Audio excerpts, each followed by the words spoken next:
Ayan, good morning mga mag-anak. Ngayong araw nga ay mag-i-spray na tayo ng ating patola. So, ngayon lang natin na-asya.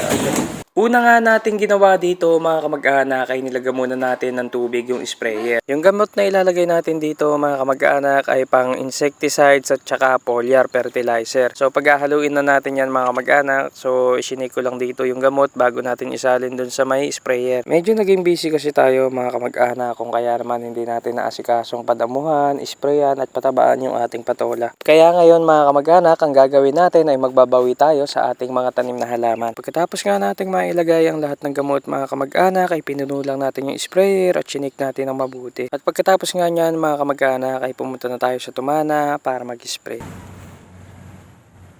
So ayan mga kamag-anak, nandito na tayo sa tumana, no? So nanghali kasi tayo ng gising. Hindi ko narinig yung alarm ko. Pero sobrang antok.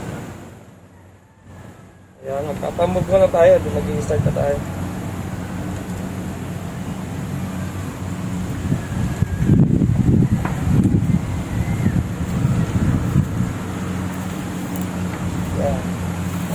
Let's go.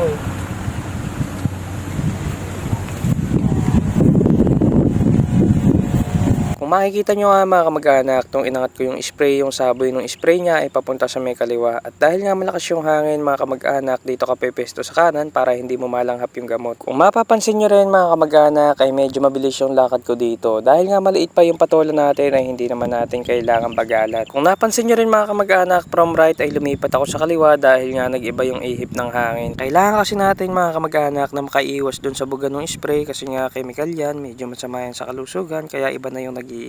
Mabilis nga lang yung naging pag-i-spray natin dito mga kamag-anak at isang karga nga lang yung naubos natin dito. Hanggang dito na lang po mga kamag-anak. Paalam!